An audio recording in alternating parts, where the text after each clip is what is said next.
Okey, sekarang you all boleh nampak tak saya punya slide? Boleh Doktor. Boleh. Okey, terima kasih. Ha. Okey, hari ni kita nak berbincang. Saya insyaAllah dengan Dr. Basri akan memberi sedikit taklimat mengenai research ethics approval ni lah, ya. So bercakap pasal research ethic approval, mungkin banyak soalan yang akan ditimbulkan. Okay, terutamanya dari segi kenapa kena apply ethics approval ni. Sebelum ni tak ada, sekarang ada, ya. Macam mana nak buat, apa borang yang nak kena isi, siapa yang nak kena buat semua tu, ya. So sebagai ahli jawatankuasa yang dipertanggungjawabkan untuk mewakili dan menguruskan perkara mengenai research ethic approval ni, saya dan AJK saya termasuklah kami ada senarai, mungkin saya boleh tunjukkan senarai AJK kami yang ada supaya rakan-rakan mungkin ya boleh berkenalan nanti, kalau ada apa-apa mungkin boleh bertanya mereka juga. Sekejap ya. Okey, ahli jawatan kuasa etik ni telah ditubuhkan I guess dah lebih 2 tahun. Tapi sebelum ni diketuai oleh Dr. Halim dan juga Dr. kita punya T-Rec HEP lah, ya. Tapi disebabkan kekangan mereka terpaksa mengundur diri dan maka saya dan juga Dr. Basri dipertanggungjawabkan untuk menguruskan perkara ini. Okay, ahli-ahli yang ada, okay, contohnya kat sini saya dan juga Dr. Basri. Okay, sama juga dengan PM Dr. Aminah, ya, di Pasir Gudang. Dr. Rashidah, okay, dari FSKM. Dari accounting kita ada Dr. Rosmawati. Okay, APB kita ada PM Dr. Noria. Business School kita ada Dr. Farida. Okay, IM Dr. Noila, ya. Then in fact dekat Pasir Gudang pun kita ada kajian ataupun program kejuruteraan. Ada juga wakil etik komiti di sana. Contohnya Dr. Suhadiana, Dr. Haryana, Dr. Haryati, okay, Ustaz Dr. Muhammad Ali, okay, Dr. Muhammad Ashraf, Dr. Muhammad Ruhaizat dan tidak kena ketinggalan Encik Azmi Roslan. Ya. Ini adalah AJK. Okay, I'm sorry, mungkin apa yang saya share tadi you tak nampak kot list yang saya tulis. You nampak ke list yang saya tunjuk tu? Nampak cover depan je, Research Ethics Approval at UiTM. Okay, sorry sebab saya tak share keseluruhan. Sorry lah sebab nervous kan tadi tak jadi kan. Sekejap Nanti saya share. Bismillah. Saya share semua. So kalau saya share semua, sekejap. Saya share ethics terbalik semua.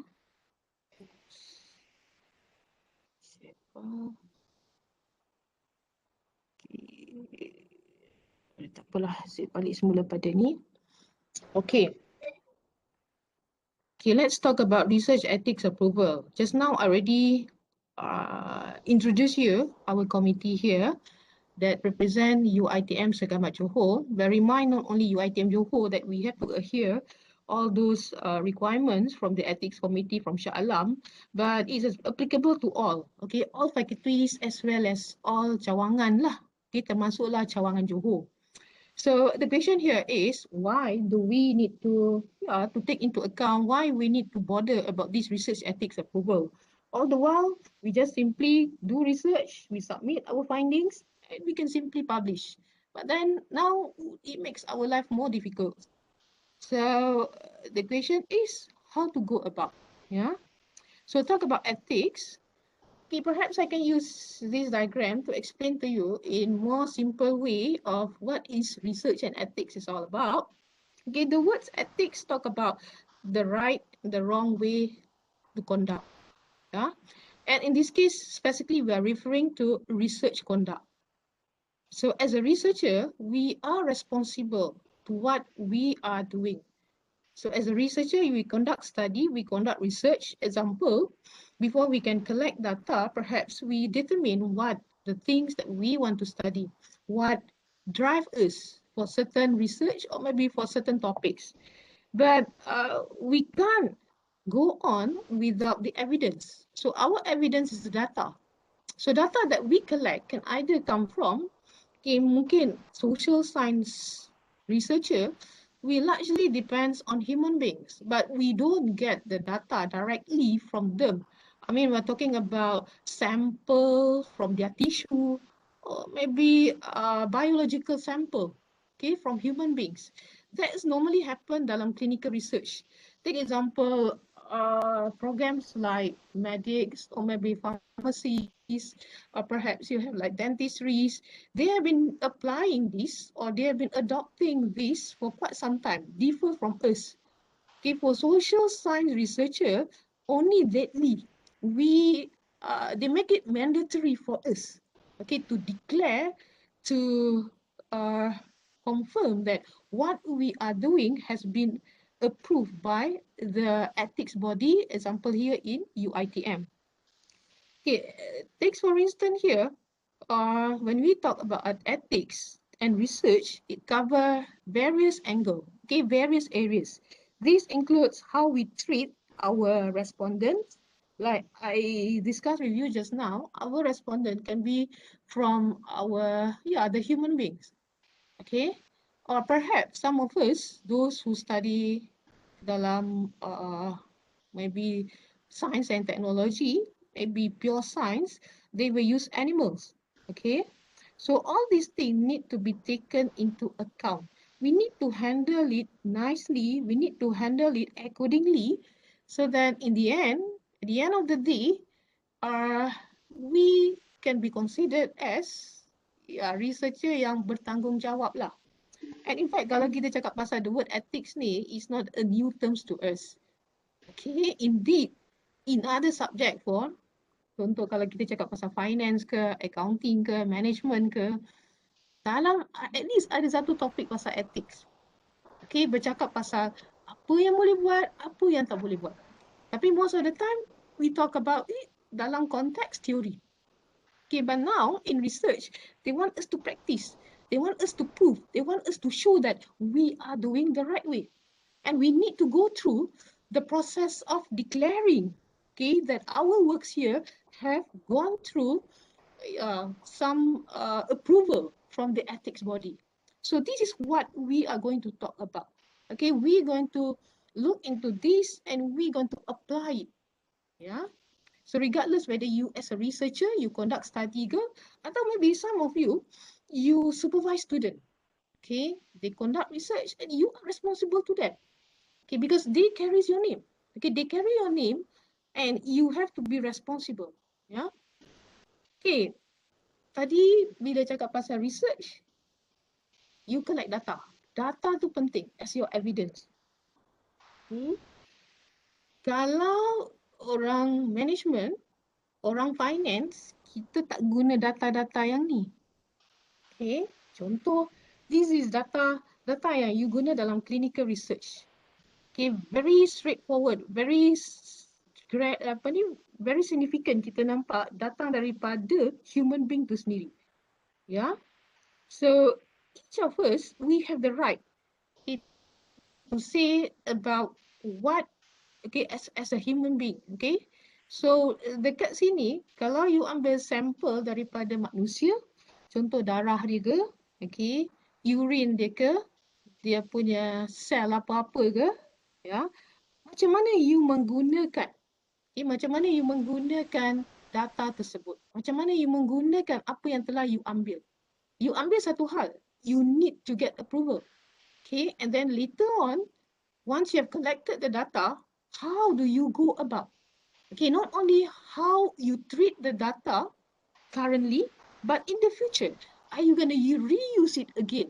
Are you going to publish to the public or maybe to other people that are not supposed to?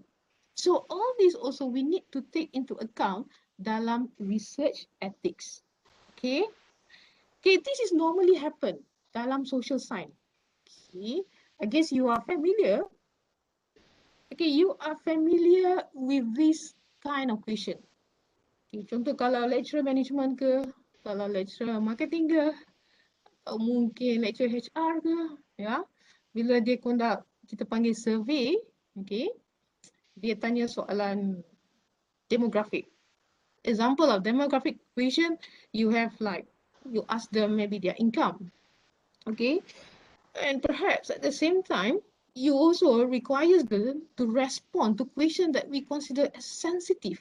You look at the second question, for instance, you're talking about the drugs, okay, drugs, contoh you guna dekat sini marijuana, benda tu very sensitive issue. Yeah, you ask them, sejauh mana dia ambil? Because you are dealing with this group of people.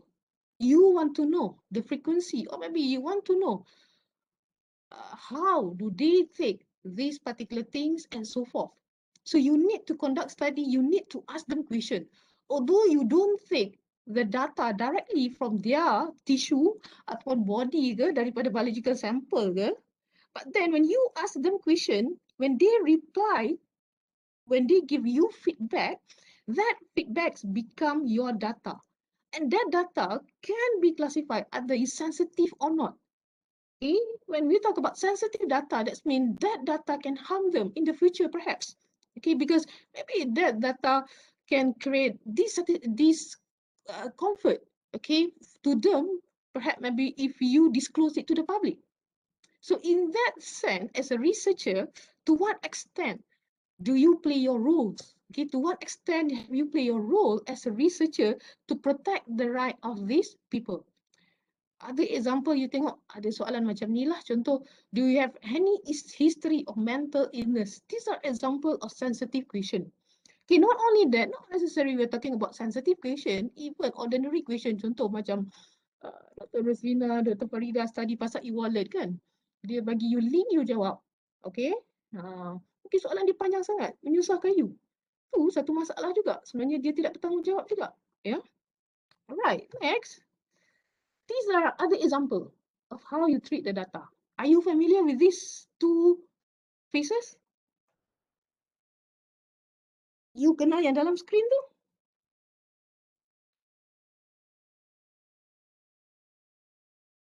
You kenal ke? That person yang dalam screen tu? Kenal. Itu kawan Zanaria. Itu abang Zanaria. Okay, you know the case between these two? முருகா செம்ம கட்ட முடியாது முருகா முருகா இங்க வாங்குற மீன் நான் சொன்னேன் என்ன இழுத்து Paling kata. Saya offkan. Jangan yang pada ramai yang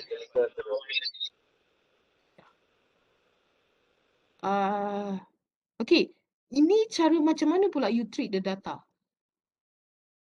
Okay, you see, when Facebook allow you to open account, they at the same time requires you to provide information, your profile. And to certain extent, they also conduct survey. And that survey requires you to disclose your profile or maybe your some demographic information, and that allowed them to utilize the data further.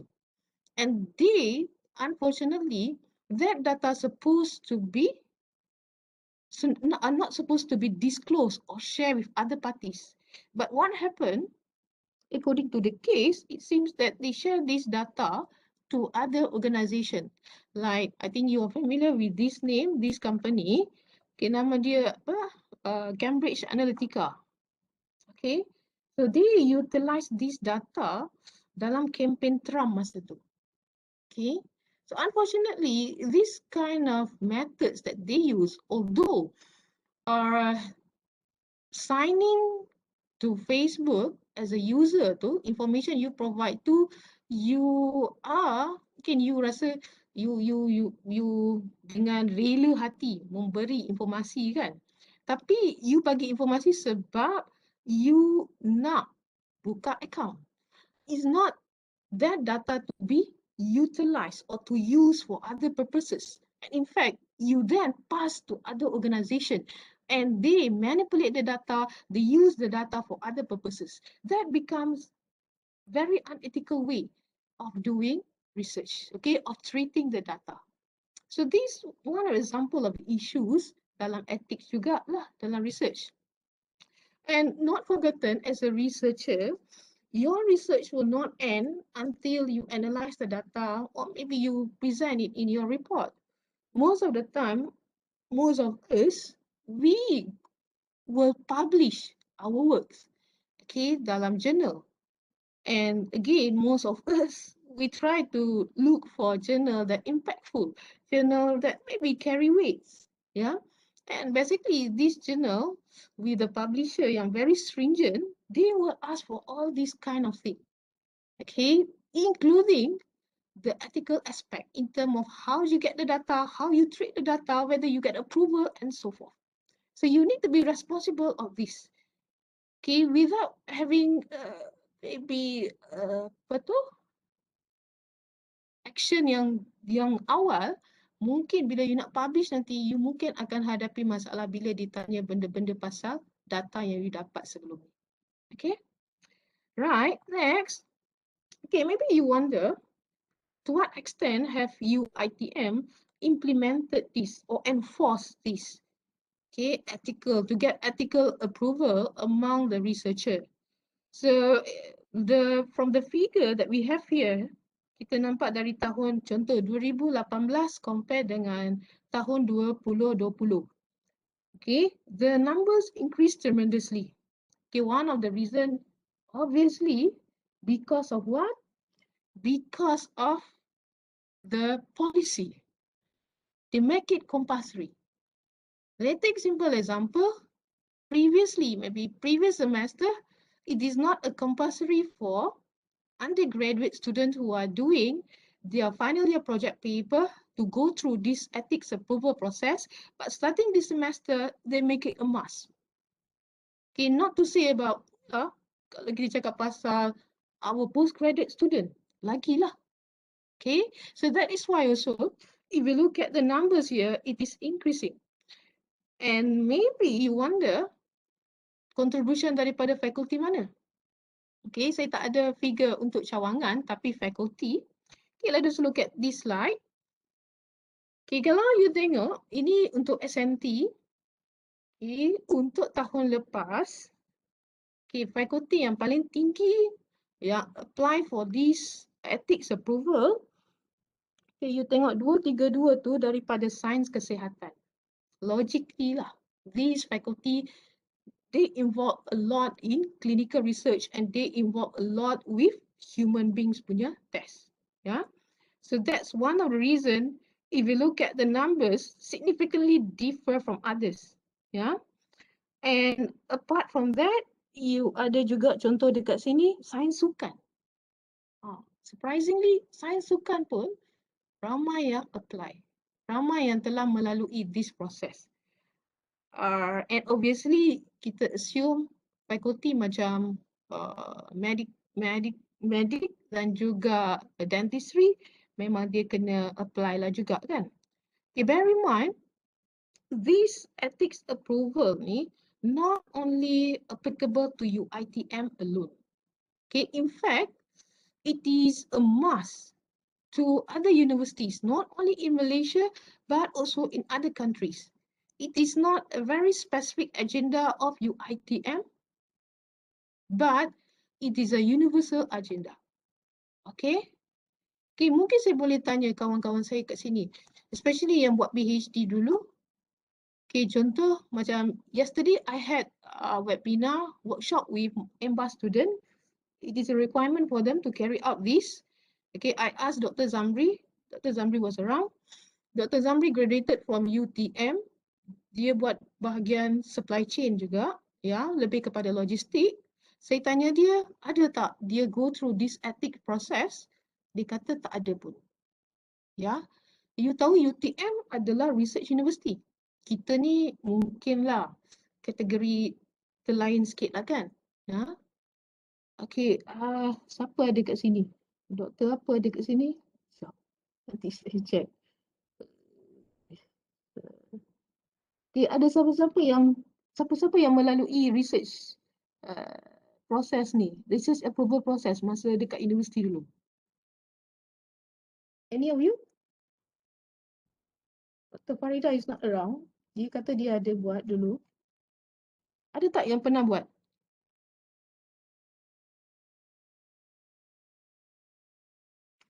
Okay, kalau tak ada, then I move on to next. Ya. Okay, ini kalau science social. Okay, science social, kalau kita tengok fakulti yang paling tinggi dekat sini, fakulti perakaunan. Ya. Okay, you kena ingat, figure ni bukan untuk fakulti perakaunan di Shah Alam atau di Puncak Alam sahaja. Tapi sebab figure ni diambil overall. Okay, maksudnya fakulti perakaunan daripada Shah Alam, Puncak Alam dan juga kampus cawangan. Ya. Okay, kalau tengok fakulti pengurusan perniagaan, not so bad, adalah 70. I think termasuk juga daripada kita lah dekat sini. Sebab last year, okay, ada several numbers of us, okay, we apply for this ethics approval, including some of us yang involved dengan grants, yang it is compulsory for us to go through. So we are part of the statistic actually. Yeah. Okay, then talk about the guidelines, the source of the policy set by UITM Research Committee. Where is it come from? So these are example the sources that they use for in developing the policies. Okay, in developing the guidelines, the legislation, okay, of the research ethics board. Yeah. Okay, take example, you have kalau Malaysia punya Malaysian Code of Responsible Conduct. Okay, then you have the international ethics and so forth.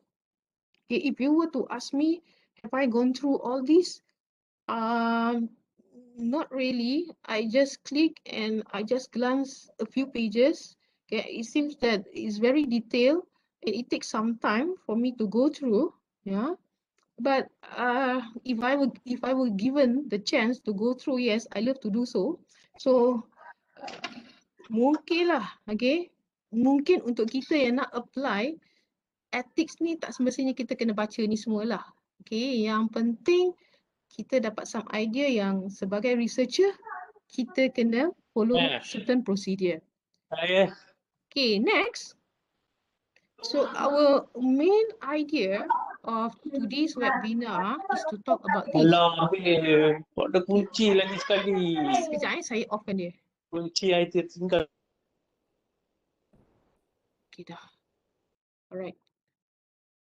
Okay, the question, there are several questions that perhaps all of us here wonder how to go about. Okay, example, the first question, what is this research ethics is all about? Okay, sekejap ni alamak. Saya off kejap. Oh, yang on dia punya mic. Okay. Right. Okay, so to reach to the level how to carry out, perhaps you need to answer a few more questions. For instance, you wonder who are supposed to go through this research ethics approval. Okay, when are you supposed to do this? Okay, and maybe you wonder why. Yeah. So let us go through one by one in brief. Okay, the first question, who need to apply? Okay, these are the answer. It is classified into four. First and foremost, the staff. Staff here can be the researcher. Okay, we, the lecturer, we are not teaching. Okay, we are not only teaching, but we are required to conduct research. And in conducting research, it involves several activities, including collecting data, analyzing data, and so forth. So as a researcher, how do we treat this data, for instance? How do we treat our respondent?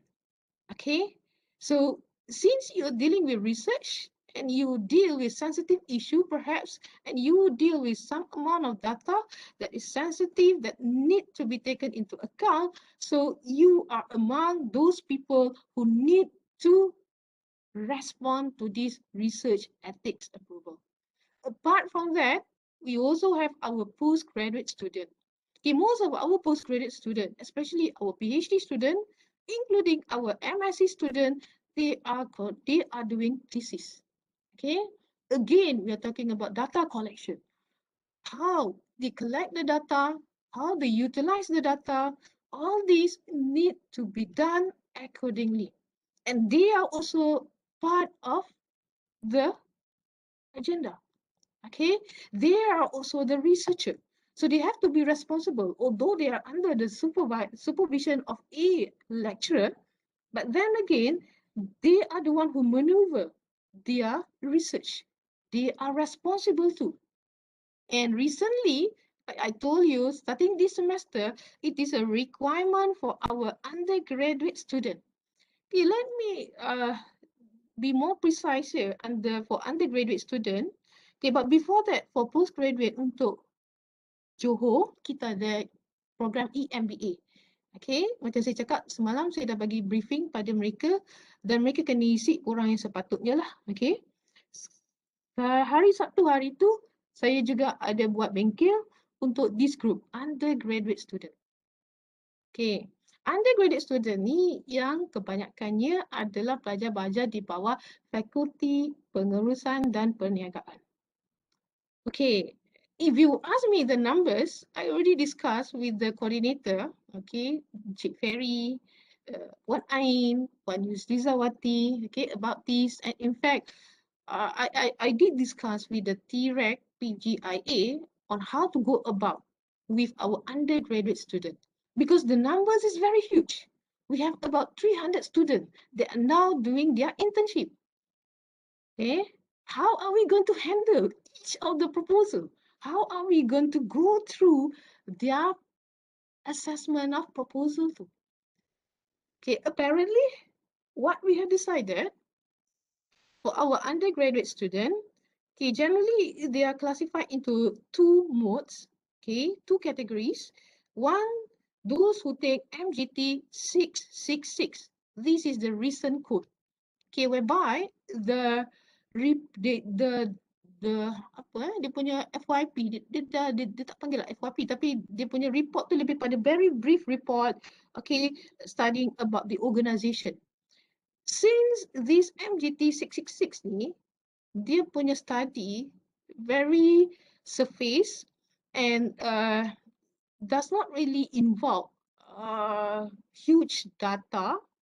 And on top of that, okay, kadang-kadang data pun kecil juga, okay. On top of that, apa berlaku? Selalunya report dia tu bukan, dia not stand alone. Basically, the report is to support dia punya industrial attachment. So due to that reason, we won't classify it as final year, special final year project paper. And eventually we decided to not include them into our assessment. Okay, maksudnya siapa yang ambil MGT 66 tu tak perlu nak apply for ethics approval process. On the other hand, we do have another group INV. Okay, I guess finance lecturer, they are familiar with the code. I think codes yang student ni ambil adalah INV 667. INV 667 ni code yang lebih komprehensif, okay, lebih detail, and if you look at the report that they have to carry out, that they have to present, it's like doing a research here.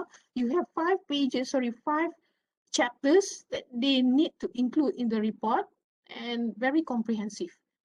And due to that, we cannot eliminate them from our list. So they have to go through this process. Although to a certain extent, some of them believe that they only involve secondary data, not directly involved with human, okay, human punya data. Okay, tapi dekat sini kita classify ia sebagai kategori yang paling rendah. Okay, bukan dia nak apply untuk ethics approval tapi lebih untuk dapat exemption. Okay, jadi dia punya prosedur tu lebih mild, sangat mild. Okay, later on I show you because I already taught the student, okay, saya dah ajar student macam mana nak isi borang.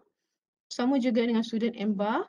So hari ni hopefully if we have time, I will share with you on how to go about, okay, on how to fill up the form and what form to be used lah, yeah. Alright, so these are those people, okay, including juga yang nombor 4 tu, kalau lah orang luar nak carry out research, and in this sense, they use the object of the study from those, okay, among those in UITM, then they also need to apply for ethics approval. Yeah. Okay, next question. Why do I need to apply? Okay, the first reason, right? Bear in mind, you have to be responsible. Okay, as a researcher, you have to be responsible to many stakeholders, basically. Okay, not only to your organization that you belong to, that you attach to, but when as a researcher, you also get in touch with other parties, other stakeholders. Simple example, like your respondent. Okay, you get the data from them, you collect data from them, and at the same time, you create that discomfort situation. So in such a way, we believe that you are not conducting research accordingly. Okay, mungkin ayat saya tak patutnya macam tu. Okay, tapi the point here is the reason why you need to apply because it is your responsibility. Okay, it is stated dalam Code of Conduct Research. Ya, tinggal kita tak baca je lah. Macam tadi saya kata, saya buka a few pages, saya pun tak faham apa, okay. Tapi saya ikut je lah kata isi borang isi. Saya suruh orang suruh saya suruh you isi borang, saya suruh you isi borang. Okay, tapi basically memang benda ni, yalah, memang penting lah. Okay, kita tengok secara logik lah. Okay, every day, okay, maybe we come across where people stop you, ask you to answer question. Okay, not only ask you to answer question, but very long question. And on top of that, the question too, very tricky, okay, very difficult to understand, use a lot of jargons. Okay, we find difficulty to answer. Tapi for the sake of friends, for the sake of, we pity them, we simply provide them feedback. So who's to be blamed? Okay, the researcher or the respondent? If the respondent cannot provide you valid and reliable answer. Okay, so it goes back to researcher kat sini. Okay, how do you treat your respondent? And have you done your own? Have you carried out your roles as researcher accordingly? And on top of that, why do I need to apply? Because of the academic responsibility. Okay, because of the UITM policy. Kalau you tak buat, nanti UITM dipertanggungjawabkan. Kalau UITM dipertanggungjawabkan, macam mana pula nanti siapa nak jadi cerita bangau lah kan? Alright, and it's required by the ethics guideline. So these are the reason why do we need to apply for ethics approval. Okay, what is it for?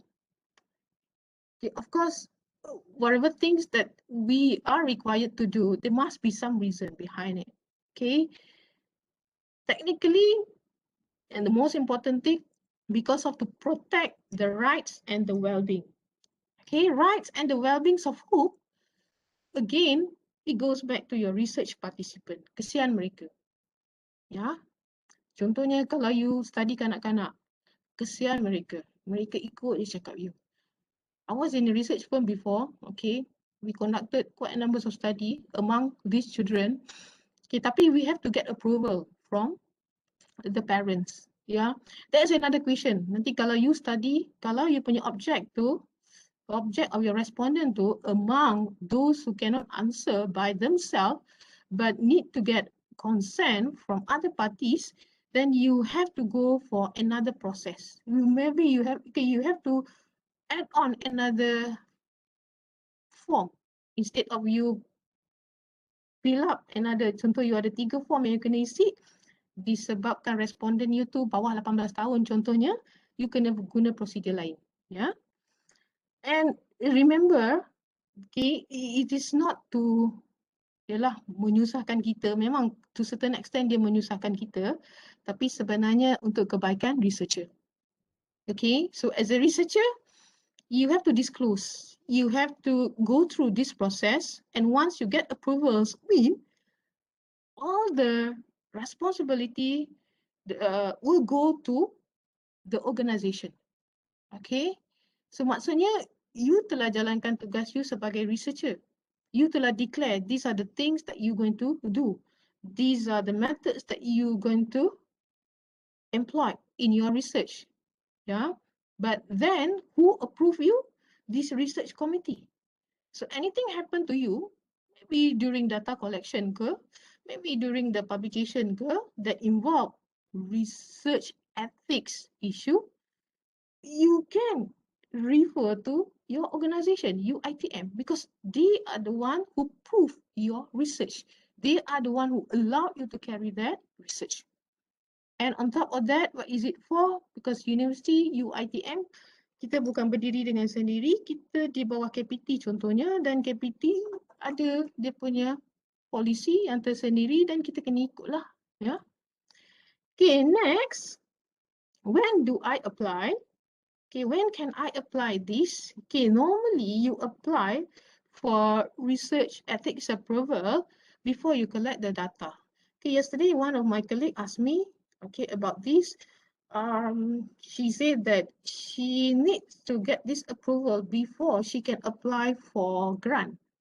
Okay, I'm not sure of that. Okay, but if you want to include this, yeah, you have to disclose the methodology that you're going to use dalam you punya proposal, okay? And yes, you need to go through certain process like the ordinary one.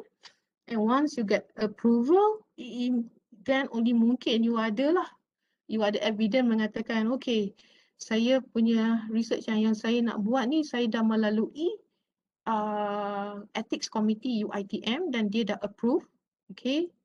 Dan mungkin with that approval, with that evidence, mungkin you boleh gunakan untuk apply you punya research grant.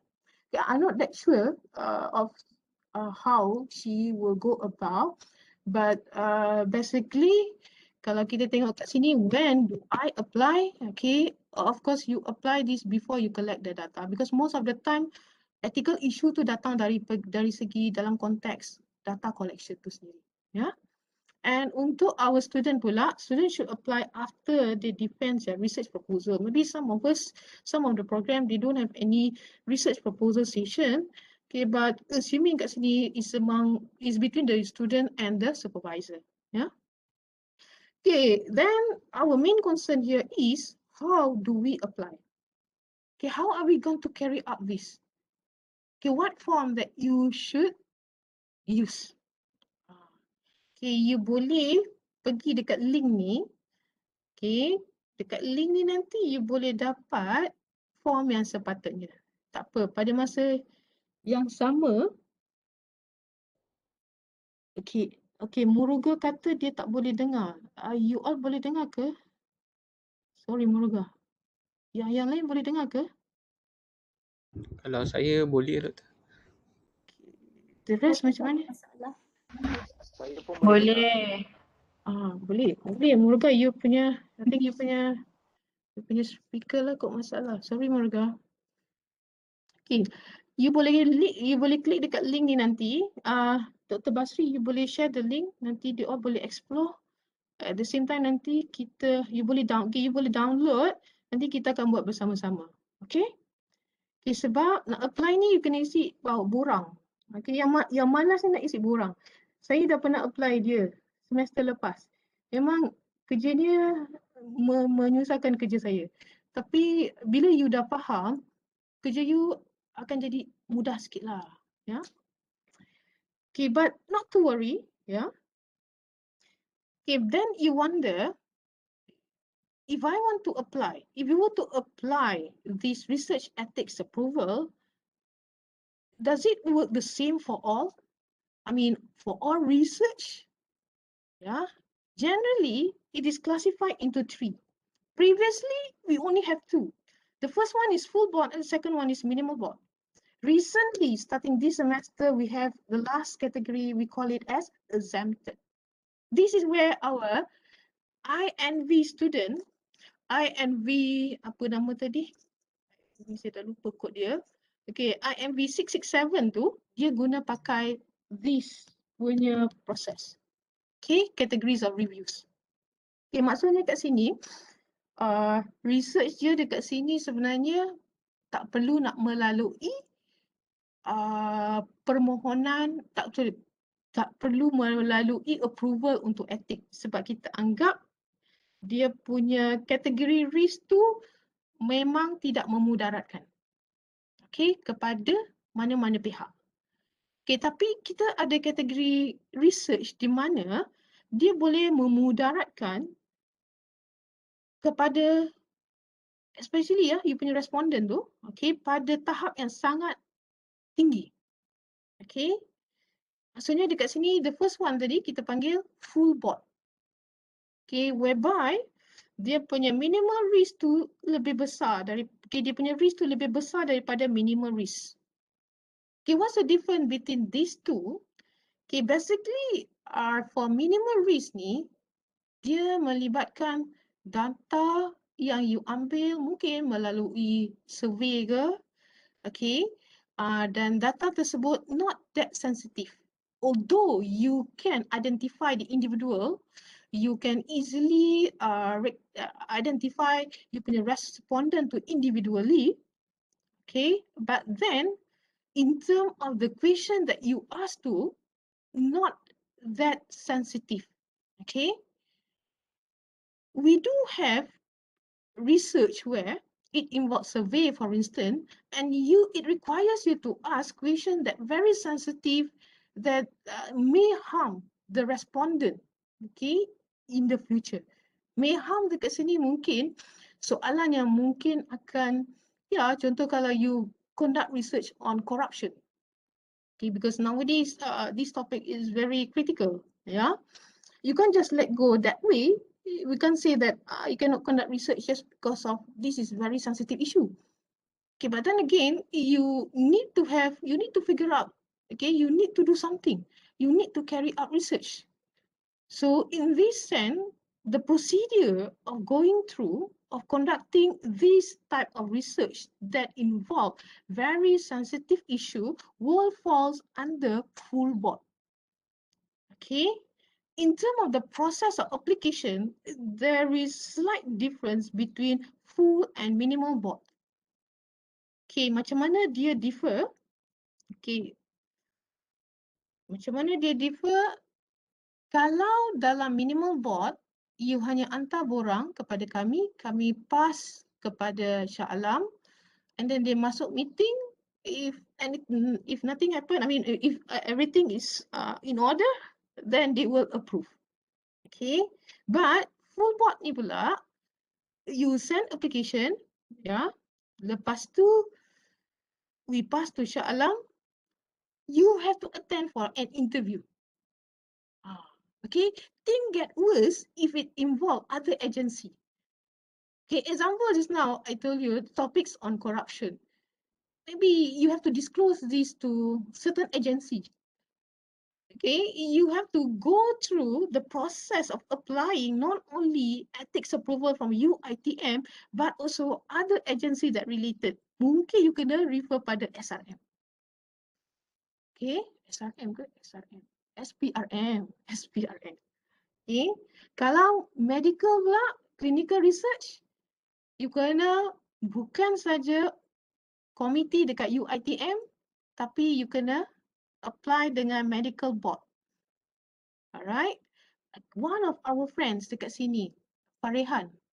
Farehan, she is doing a PhD on some macam topic on job stress. Job stress among doctor. She's having hard time to go through the process of approval of ethics ni.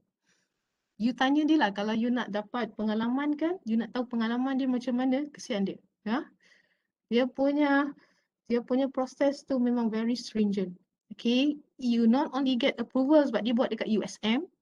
Lepas tu you kena dapat approval USM mungkin mudah. Tapi bila nak dapat approval daripada medical board tu, dia kena datang interview. Adalah dia punya certain requirement that she has to follow. Okay, Okay, but I believe all of us here, our research basically falls under either minimal ataupun exempted. Don't worry about that. Yeah. Then you wonder, if my research falls under exempted, okay, how can I be sure? Okay, how can I be sure that my research falls under exempted? Okay, what make me, okay, how can I claim that my research falls under the last category here? So this is the thing. Okay, bila you nak cakap yang you punya research tu, you nak categoriskan research tu bawah ni, exemption punya, maksudnya you mendapat pengecualian daripada semakan etika. Okay, nama dia macam, okay, you nak, kita mungkin nampak macam, it's a bit confused. Dalam otak kita, bila kita kata mendapat pengecualian, maksudnya tak payah apply lah. Tapi mendapat pengecualian kat sini, you kena apply. Macam student kita nak minta apa? Nak minta credit transfer tu. Kalau you tak apply untuk credit transfer, you tak boleh dapat. Sama juga dengan ini. Okay, that's why our investment student, they are required to apply for this. Okay, so we ask them to apply for exemption of ethical approval ni. And they have to go through the process by filling up a form and to attach that form with proposal. Later on, I show you how to fill up, okay, and how it goes about. But before that, let me give you some idea to what extent can you assume, can you safely claim that your research ni kita anggap boleh dapat exemption. Okay, first example, my research does not involve human participants, human tissues or biological sample. Obviously, kita assume student investment kita yang buat research tu tak melibatkan manusia, tak melibatkan human tissues and biological sample. So they are safe, they can ask for this kind of exemption. Yeah. And then second example, my research does not collect sensitive and identifiable secondary data of an individual. They stress on individual here. Kalau you buat poll dekat, contohnya dekat Telegram kan, you tanya, siapa sini tidur lewat tiap hari, tiap malam. Or you tak tahu siapa yang jawab. Okay, that poll. Okay, so that won't consider as sensitive. Okay, why? Because you cannot identify the individual. Yeah. So second example, my research involves content analysis, textual analysis or meta-analysis. Okay, mungkin social science lecturer, mungkin lecturer law ke, lecturer APB ke, they are familiar with this method. Okay, largely involved dalam qualitative research. Yeah, so research yang macam ni pun boleh dapat exemption lah sebab kita rely on secondary data yang tak melibatkan individu tu. Or perhaps you go for case study, doctrinal study, policy study ke, tapi you must bear in mind here ni, case study selalunya you punya sample very limited, but then does not involve human participant, does not involve sensitive issues or maybe identifiable data of individual. Or perhaps concept paper which synthesizes knowledge from the previous study.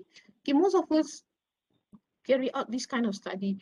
We rely on the literature and from there we develop, okay, the concept. The conceptual framework. Okay, that lead us to further study. Yeah. Or perhaps you conduct this, kita panggil market survey ke. Di secondary, sekejap saya baca. Secondary data, example data banking, stock market, economy data kena apply tak? Okay, itu yang berlaku kepada kita punya pelajar. So dia falls dekat kategori yang ni. Okay, sila. Dia falls under kategori the first one ni. My research does not involve human participant, human tissues and or biological sample. Okay, sebab tu kita suruh pelajar kita isi borang exemption. I did ask our direct penyelidikan dekat Shah Alam, dekat faculty. According to him, each of the student who are doing secondary data, who are using secondary data in their FYP, they are required to fill up this form. Okay, to apply for exemption. Okay, alright. That is why macam our KPP required some of you to attend this webinar lah. Sebab hari tu saya dah bagi talk pada the student. Sekarang you kena tahu sikit lah. Okay, alright. Okay, other example, market survey, opinions, online vote ke, observational study. Okay, sebab kita punya universiti ni sangat luas dari segi dia punya program yang offer. So in fact dari segi kita cakap pasal the methodology, okay, the means that they use in data collection and so forth tu very wide. Yeah. So in fact kalau you tanya saya ni, ada benda yang saya tak tahu juga, ada benda yang saya tak guna. Ya, tapi saya just glance through je lah Yeah. Right, but don't worry. Anyhow, if you find difficult, okay, the question on how to carry out, how to fill out the form, which form and so forth, you can rely on us. Okay, Research Ethics Committee of UiTM Johor. This is one of the reasons why we conduct this webinar, because we trying to assist you. Okay, like what you have dengan, I'm not a big fan of Liverpool, but ini tagline Liverpool lah, you will never walk alone. Okay. Right, so we go to our forms that you need to apply. Okay, I believe all of you, you have clicked the link. You all dah klik link tu tak? Dah dapat tak link tu? Kalau you dah dapat pergi dekat link tu, you akan jumpa ada berbagai file. Okay. Dan saya pergi kepada link tersebut. Sekejap You all dah pergi dekat link tu? Belum. Cuba you pergi. Tadi Dr. Basri ada kasih link, you all pergi dekat link tu.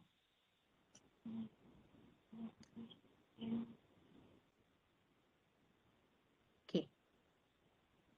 Okay. Sekejap, saya tunjukkan you link dia. Sekejap Share the link. Share the link. Where is the link? Where is the link?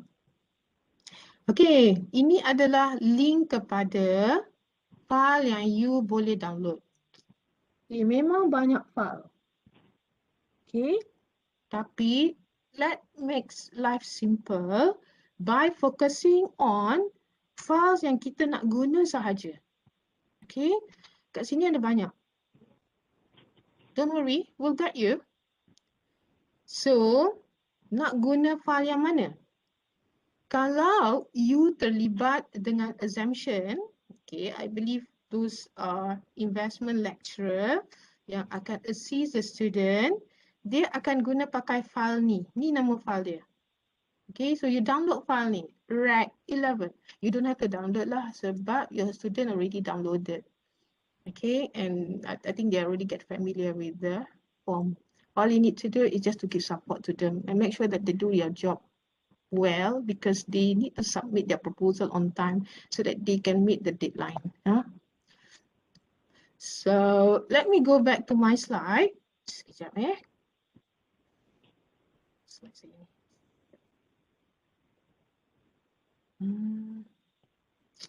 Okay, let me go back to my slide.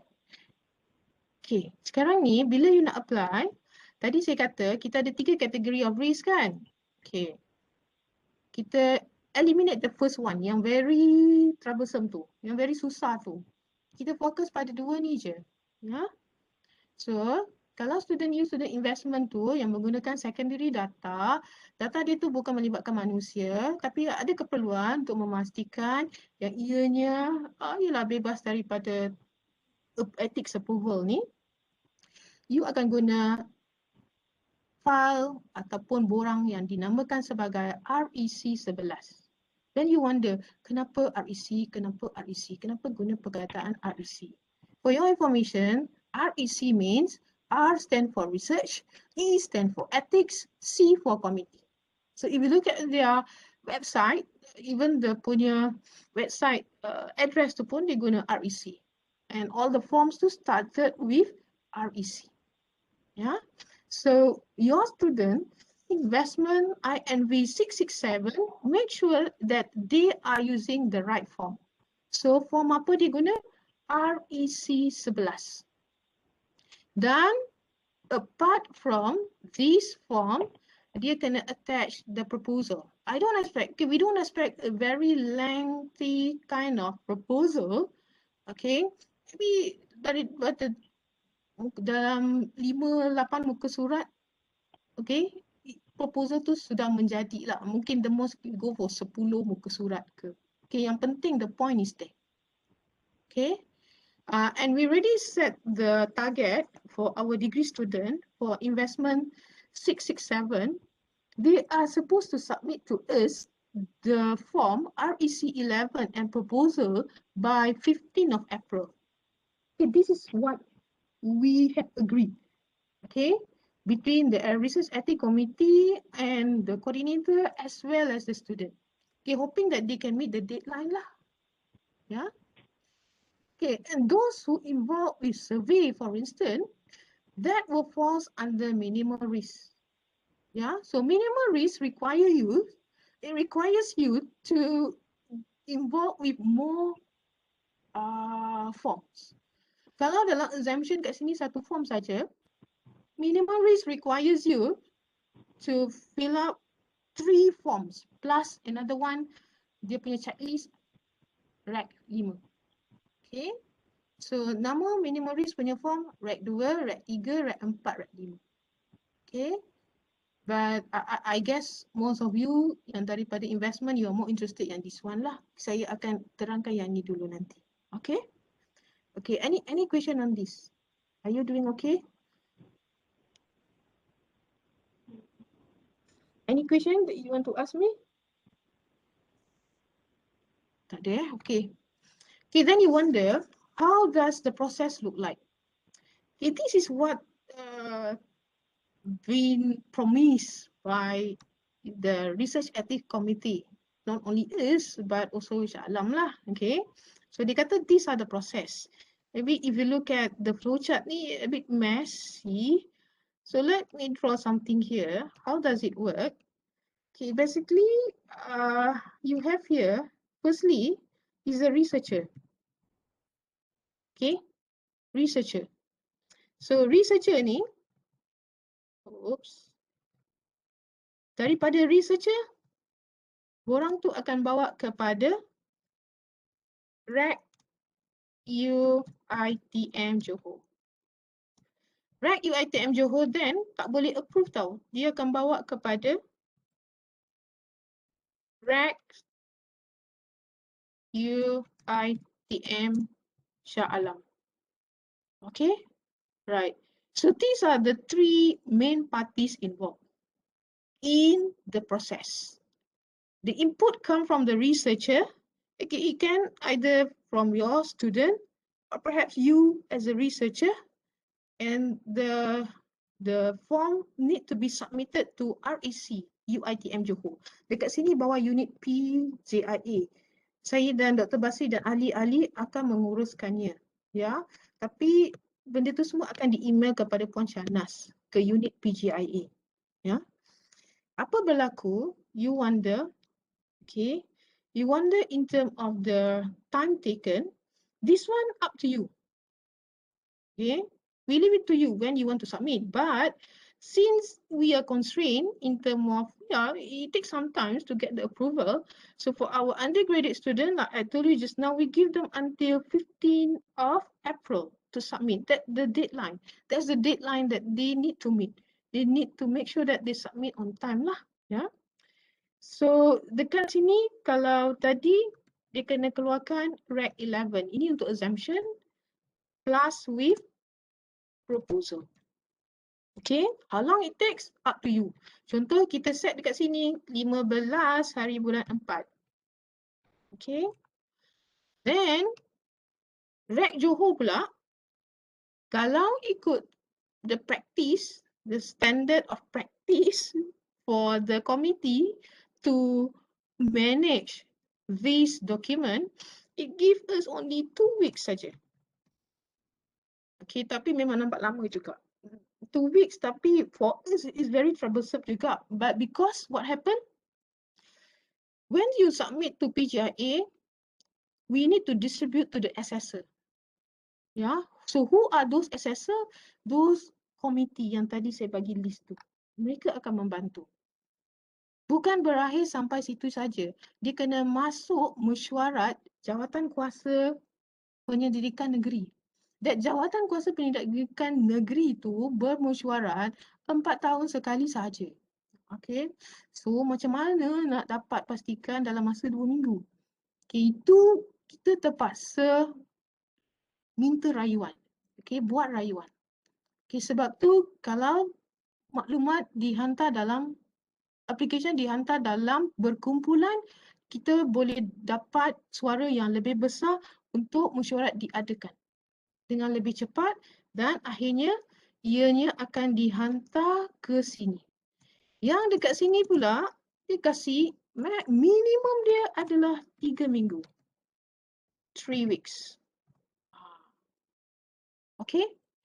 Ini untuk kategori apa? Ini untuk kategori exemption tadi. Padahal nak exemption je.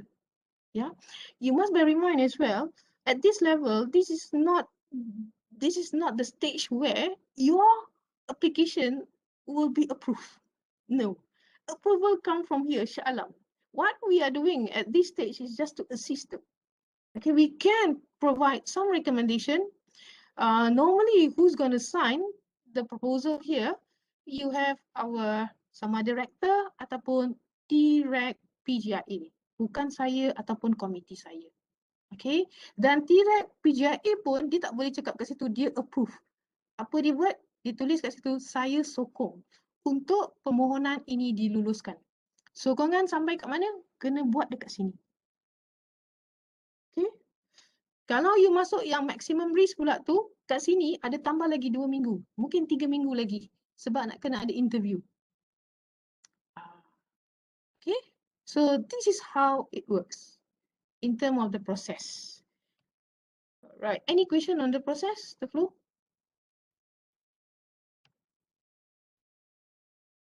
Okay. Ada ke? Okay, kalau tak ada, okay, this is our advice. Okay, firstly, bila you nak submit tu, okay, pastikan. Assalamualaikum, Dr. Ini, minta maaf. Ya, ya, ha. Ini boleh? Okey. Misal kata student INV tu kan, kita minta exemption kan? Yes. Dan tiba-tiba research yang budak tu nak buat dikategorikan sebagai tak boleh dapat exemption. Jadi macam mana? Okay, sebab tu dari awal tu kita dah identify yang research dia tu memang dalam kategori exemption tadi. Contoh tadi salah satu saya kata bila masa you boleh dapat exemption bila dia tidak melibatkan manusia tadi. Dia guna contoh financial data dan data tu memang dah diluluskan dan datang dia daripada public domain. Jadi dia memang dekat dari pihak kami sebagai urus setia, kami memang dah kenal pasti ia adalah kategori exempted. Okay? Right. Okay, sebab tu our advice firstly, because if you look at the time taken here, the duration is quite long. Okay, in fact, you boleh katakan silap-silap ni student dah grad atau student dah habis belajar, baru surat tu akan diterima. Tak apalah, sekarang ni kita belajar je lah. Saya tak boleh promise yang, walaupun saya tulis dekat sini 2 minggu, 3 minggu, okay, tak sampai 2 bulan. Tapi ada tendency, it will drag to 3 months, 4 months. Yeah, but we try our best. Okay, so to speed up the process, to make sure that the process works smoothly, yeah. So our advice, firstly, we hope that you will use the right form. Make sure that you know the categories of reviews of risk that you apply to betul. Ya, kalau dah memang dia melibatkan survey, dia tak boleh jadi kategori exemption. Sebab dia akan identify individu dalam responden yang you terlibat tu nanti. Secondly, alright, make sure you submit on time lah. Sebab tadi kita kata dia hantar secara bukal. Dia tak akan layan seorang-seorang. Okay. Then, yang ketiga, please provide sufficient info. Okay, kenapa? Bila you tengok borang tu nanti, ada banyak benda yang perlu diisi. Okay, ada banyak benda yang perlu isi dan mungkin you're not that sure. Alright, so you gotta make sure that you provide informasi yang sepatutnya. Dan last but not least, they are a bit stringent lately bila you isi borang tu. So you kena pastikan you avoid spelling and grammatical error. Okay, sebab benda ni telah jadi satu isu yang dipertikaikan lah. Okay, sebab kadang-kadang kita tutup sebelah mata je bila student hantar proposal ataupun isi borang, tapi sedangkan maklumat yang disampaikan tu ya mungkin tepat, tapi dari segi spelling, sentence structure, grammar tu tak memenuhi apa yang sepatutnya. Okay, right. So this is our advice lah. Yeah. So we have yet to go through the forms. Kalau you rasa macam lambat ni kan, saya boleh sambung sesi yang lain lah. Tapi mungkin saya boleh isi borang yang pertama tu je. Yeah. Okay, any question? Are you okay? Saya ikut doktor ni. Yeah. Yes. Saya Nita just nak tanya kalau macam ni so far macam doktor you dah set dah 15 chapter ni especially untuk student kan senang submit secara bukan. So how about the kita ni, I mean individual researcher kalau kita nak buat any article yang which is of course kita dah staff, kita dah kena comply all this yang orang kata syarat-syarat apa semua kita kena isi juga. So di my exam punya ni ada tak sama due date dengan ni? Atau and then lagi satu ada tak any template which is like proposal tu yang standardized? Senang. Okay, that's a good question, Mita. Thank you. Okay, sekarang ni kalau kita cakap pasal student punya kerja kan, student punya kerja sebab dia kena ikut masa yang telah ditetapkan dalam semester tu.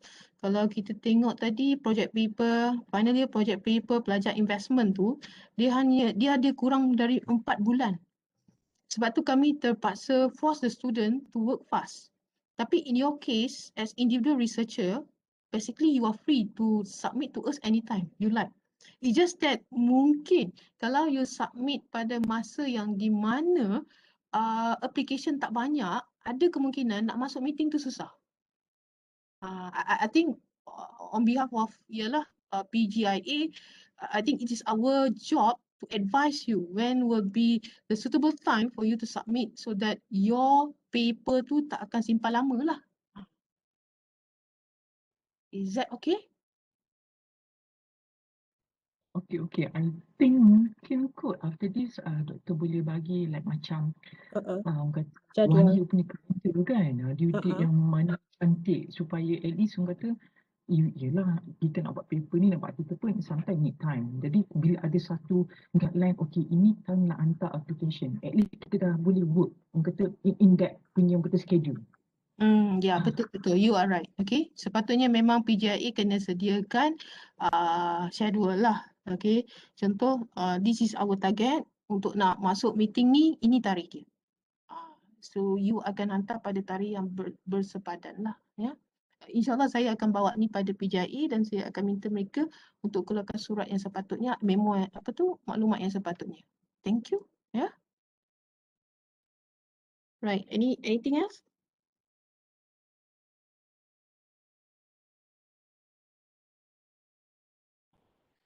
Okay, boleh saya pergi satu borang je? Saya tahu semua dah penat dengar cerita saya kan. Tak habis-habis. Okay.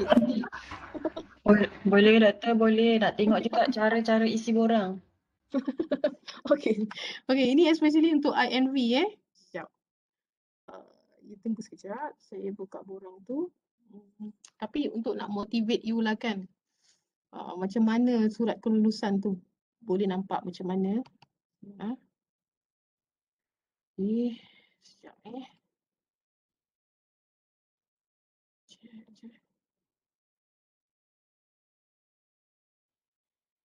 Okay, ni contoh surat kelulusan yang you akan dapat daripada Shah Alam. Ya. Right. So dia akan cakap apa topik you kat sini, dah dapat kelulusan apa dan design oleh Deputy Chairperson REC tu dan dia CC kepada kita punya dekan. Okay. Tapi malangnya dia tak CC pula dekat sini. Ya. Sepatutnya okay, sekejap Puan Shanas ada bagi message ni, insya-Allah meeting JPN terdekat 5 April. Okay, saya baru dapat input message daripada Puan Shanas, especially tadi Puan Nita tanya kan, meeting JPN yang paling hampir adalah 5 hari bulan April. Okay, kalau you hantar, sekarang ni baru 15, kalau you hantar besok lusa, okay, ataupun minggu depan, insyaAllah akan masuk meeting 5 hari bulan April tu. Ya. Alright, okay, ini contoh surat. Ya. Okay, tadi saya janji you nak tunjukkan borang tu kan. Okay, you jangan sedih tengok borang exemption dia pendek je, kecil je. Isi dia je yang banyak sikit. Sekejap Oops, ada borang tu.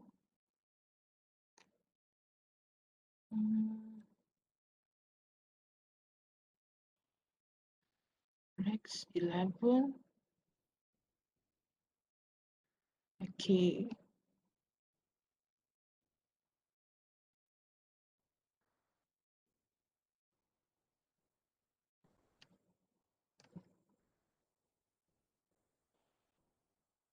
Okay, I guess you boleh nampak, you dah boleh nampak kan borang ni?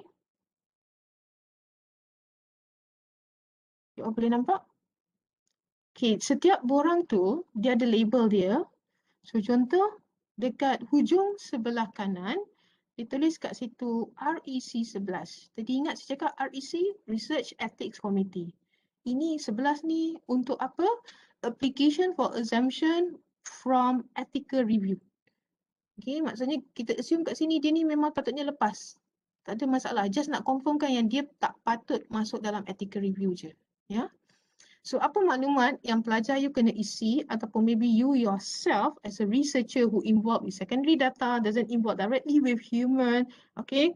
So you have to provide this kind of information. Okay, firstly, part A, details of researcher. Okay, you need to provide the title of the research. Ni tak ada masalah lah sebab ni research you kan. Tapi what they suggest, if you were to involve with quantitative type of research, do include your variables and perhaps your population ke dalam you punya title tu sendirilah. So it will make clear, okay? It will easy for the assessor to get some idea of what you study. Okay, but again, as a researcher, you have your own right, okay, to come up with any title that you prefer lah, yeah. So title tak ada masalah. Name of researcher, okay.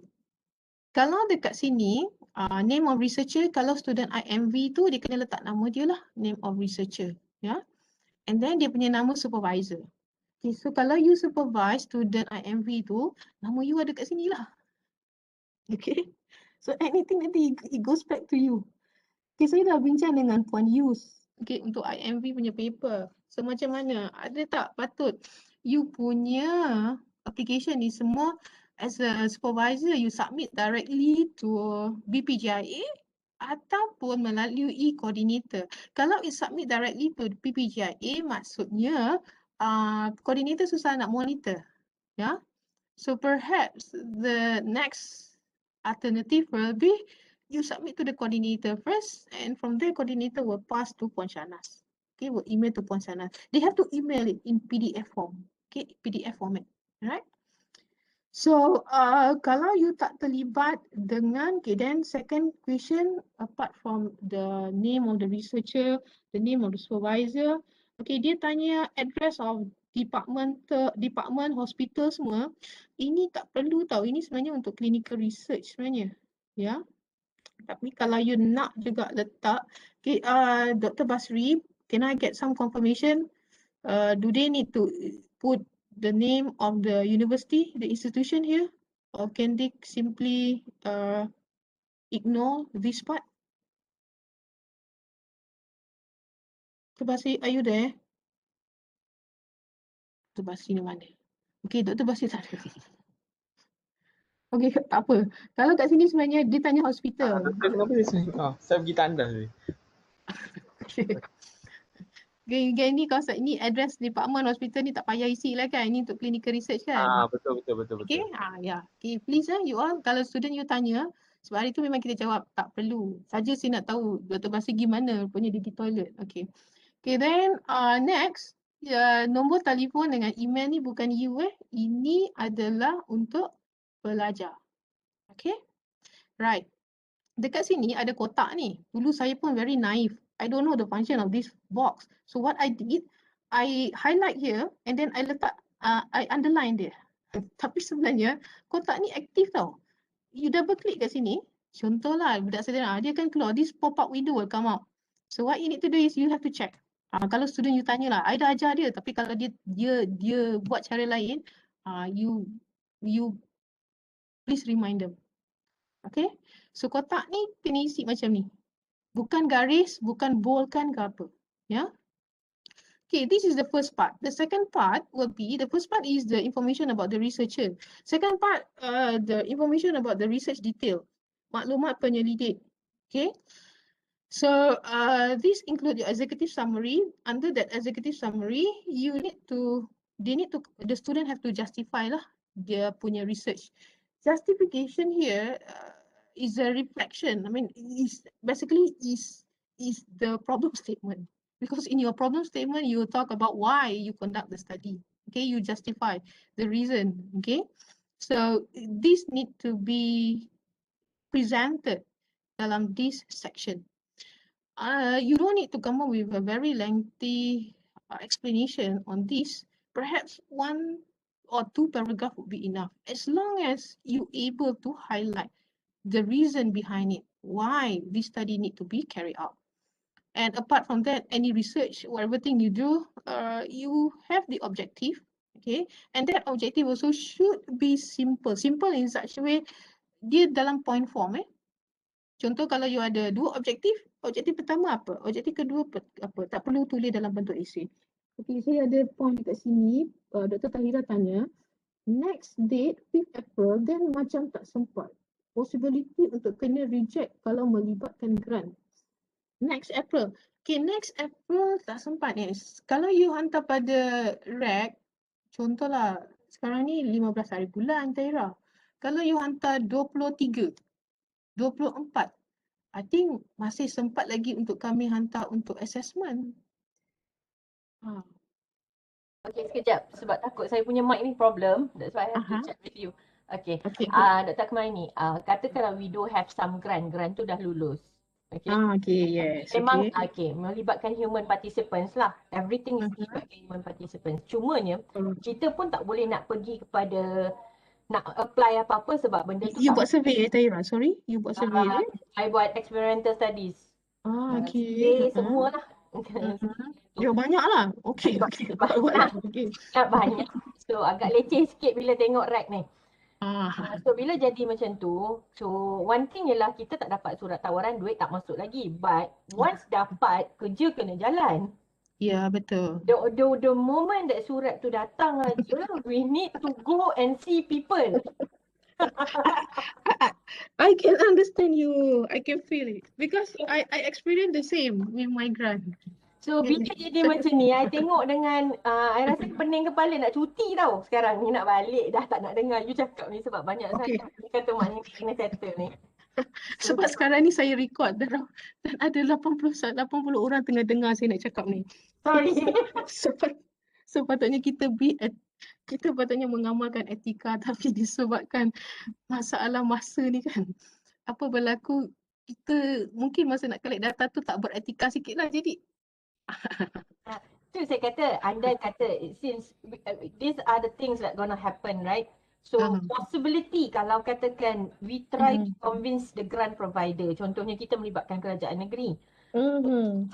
So kita tak boleh nak hold. So boleh tak kita buat surat tambahan dekat masa kita nak apply, masa kita nak hantar dekat right tu, that we actually dengan kerajaan negeri dan kita buat macam ni dan kita dah jalankan. Perlu ke kita state that this bila the moment kita hantar tu perlu tak kita nyatakan yang some preliminary interviews has been done in order Preliminary interview tu memang patut ada dalam you punya research method. Dalam itu dalam borang memang ada segmen ataupun section untuk research method. So dalam research method you tu, you may need to clarify on the process involved, including your preliminary study. okay. Yeah. So maknanya anda kata saya hantar je sekarang, dapat ke tidak surat tawaran tu cerita lain. Yeah, yes my friend. Alright, okay. Thank you. You're most welcome. Alright. Okay, objektif. Okay, maaf saya ada lagi satu soalan ni. Okay, if the manuscript is under review currently, do we need to apply for exemption now? Thank you. Okay, that's another good question. Yeah, lately, most of the publisher, they are very stringent, okay, in terms of the information provided by the writer. Again, one of the area that they are concerned is in terms of this ethics aspect lah. Okay, dalam konteks you punya data. Okay, memandangkan, okay, kalau in the process of submitting your paper tu, they already clear. I mean, you already disclose what you have done, okay, and you already provide sufficient information without they asking you on this ethics approval, then I don't think you have any reason to declare with them that you are applying. No need to do so because not all publisher requires ataupun ask for this research ethics approval. Okay, unless they ask from you. But to be safe, because recently many publishers ask for this ethics approval. That is why one of the reason UITM aggressively promoting this thing lah. Okay. Sekejap saya tengok balik semua soalan. Okay, tadi siapa tanya? Saya dah jawab ke soalan pasal publication tu? Okay. PDS Resolution from Muhammad Azwan. Okay, Azwan tanya, there is PDPA 2010 on commercial transaction. Are we also tied to any similar act if it in case there are any complaints by respondent in the future? Okay. To be safe, that is why, although you involve in secondary data, we requires you to apply at least exemption. Okay, you can't just simply leave it that way without having some evidence ataupun some recommendation from research ethics committee saying that you are free from the application of approval. So my suggestion, at least you apply for the last or the least categories to the exemption. Okay. Alright, boleh saya balik semula pada kita punya borang ni? Dah nak masuk asal kejap lagi, okay? Objektif pula, okay, objektif you isi dalam bentuk apa tu, dalam bentuk point 1, 2. Jangan dalam bentuk essay. Ni bahagian research methodology, including sample, okay, including your population, including you punya research design, mungkin dari segi data, okay, please provide sufficient information lah dekat sini. Sebab this is where they determine whether your categories tu belongs to the first, the second or the third, okay. Try to highlight that your research that you carry out currently free ataupun eligible for exemption. We have gone through just now, there are certain reason or there are certain conditions where you are eligible for exemption. So in that sense, try to highlight this in your methodology. Yeah. And not forgotten, you kena letak juga kepentingan penyelidikan kat sini, the significance. So again, I guess most researchers are aware that basically when you talk about this significant aspect, you may highlight in terms of the academic, dari segi the theory, perhaps in terms of the industry, okay, or maybe in terms of other stakeholders lah, yeah. And dari segi research risk tu, memandangkan memang you apply for exemption, memang you boleh letak kat sini, tak ada risiko lah. Risiko yang sangat rendah. Ya. Okey, itu saja sebenarnya cerita dekat sini. Tapi you kena highlight, you kena jawab juga bahagian C dekat sini. Tadi kalau you masih ingat dalam slide saya bagi you list condition macam mana you boleh dapat exemption tu kan.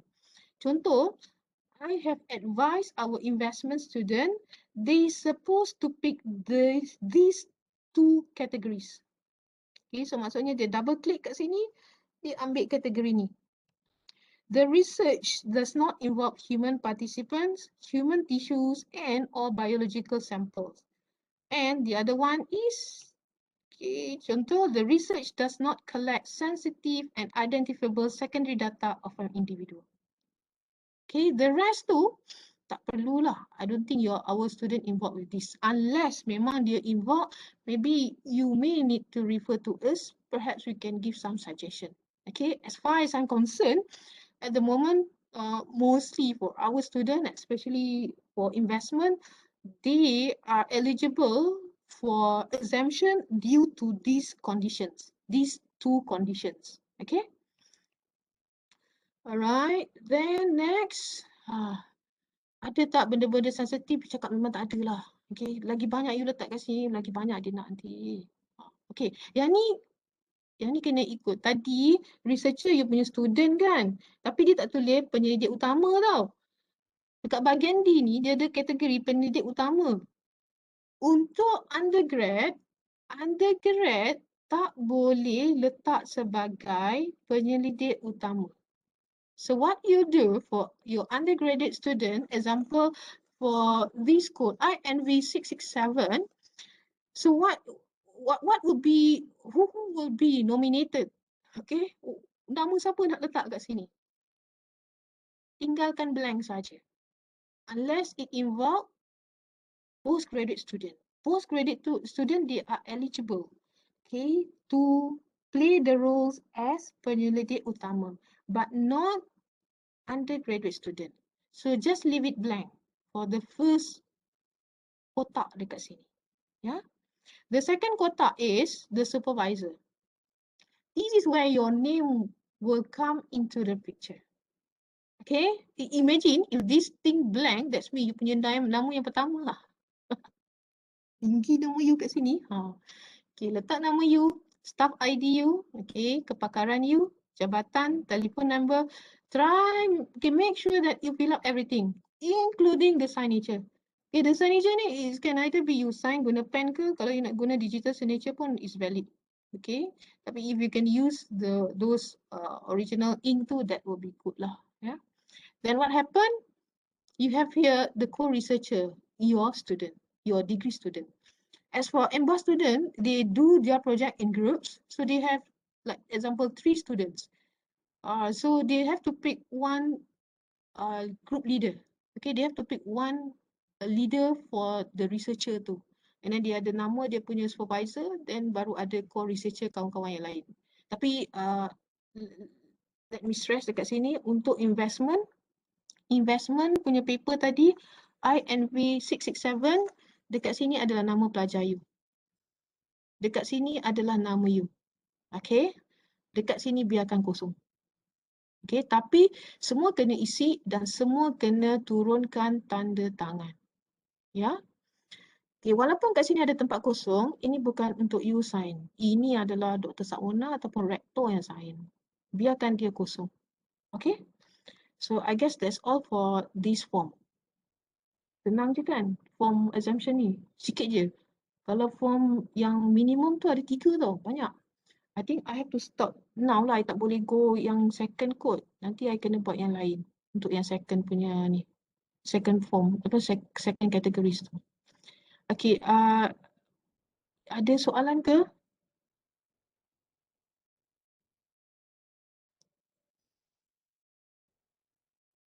Ya. Ada apa?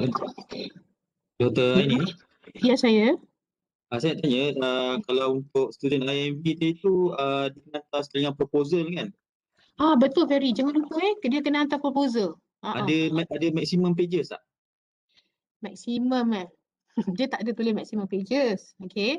Tapi cadangan saya, apa kata kita set student tu jangan lebih 15 pages.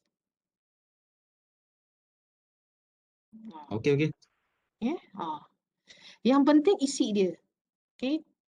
Dia punya panjang lebar tu kalau lari daripada yang sepatutnya pun bermasalah juga.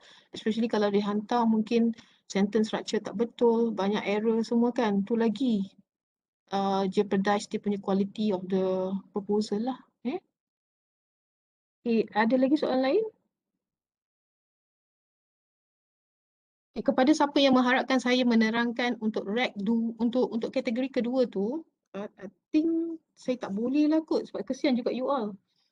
Saya bukan kesiankan diri saya lah. Saya tak kisah nak terangkan. Tapi nanti kan banyak lagi masa nak guna. Dia ada 5. Ada 4 borang. Tapi sebenarnya cerita dia macam ni. Cerita dia, kalau you memang dah tahu you punya projek apa you buat, research yang you nak buat, sebenarnya dia tak ada masalah sangat. Sebab it is more of transferring your proposal into this form. The problem will be like our student, they have yet to know what they want to do. They don't have idea.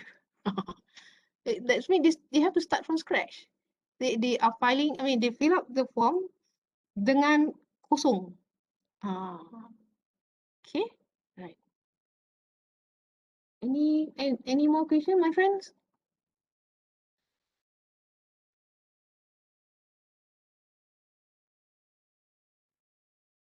Okay, so I assume dah tak ada lagi soalan. Terima kasih kerana hadir. I think I have to pass back to my moderator, Dr. Basri. Okay, Dr. Basri, I pass it to you. Okay, Doktor. Thank you. Okay, terima kasih kepada Profesor Maida, Dr. Akmal Aini. So, untuk kali terakhir, ada sebarang soalan lagi daripada kalangan pensyarah? Sebelum kita tutup majlis.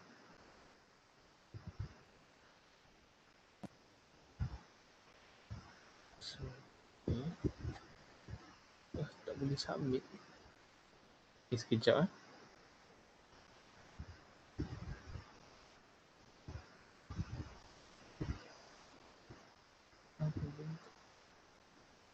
Okay, sekejap. Tak boleh submit.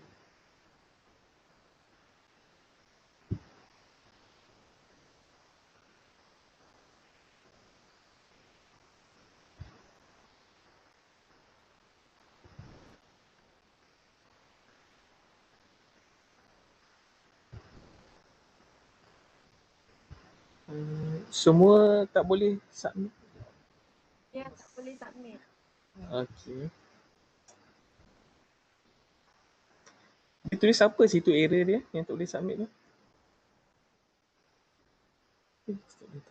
Error dia, please don't select more than one response per column.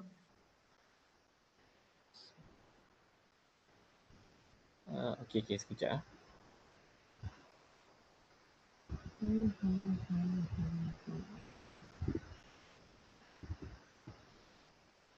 Okay. Boleh tak cuba semula untuk submit?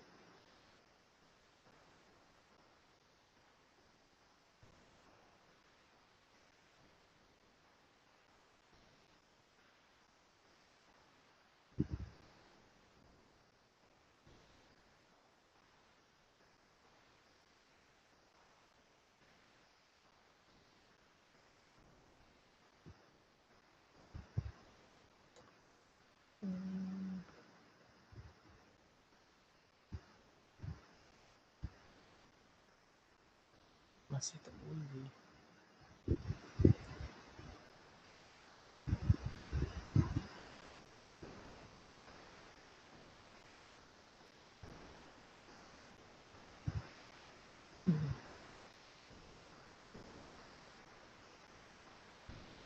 Okay, tapi saya dah dapat 11 dah ni. Saya tak pastilah. Okey, dah boleh dah. Dah boleh dah kan? Okay. Thank you. Okay. Okay, kalau tak ada apa-apa lagi, so kita tutup majlis kita dengan tasbih kifarah dan surah wal as. So, kalau ada soalan lain lagi, soalan berbangkit, so So boleh message kami secara personal. So kami dah bagi dah contact number. So boleh tanyalah. Okay. So kita tutup majlis dengan tasbih kifarah dan surah Wal-As. So saya ingin ucapkan terima kasih kepada semua yang hadir. So saya mohon untuk leave lah room ni. Okay Dr. Akmal. Terima kasih Dr. Akmal dan penganjur.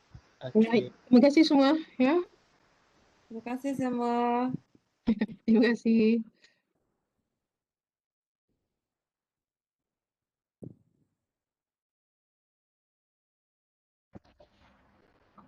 Thank you, Dr. Akmal. You too. Thank you.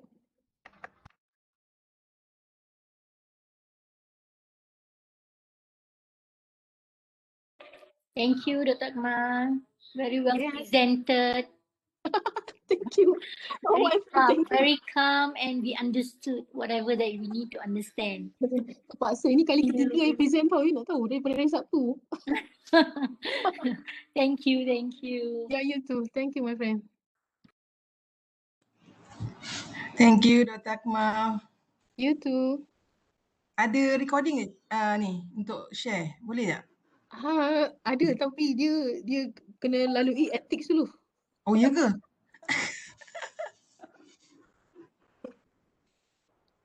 Sebab Ada. tadi aku hilang lah. Tadi aku punya ni. Okay, gini aku dah terrecord ni. Sekejap, okay. Okay.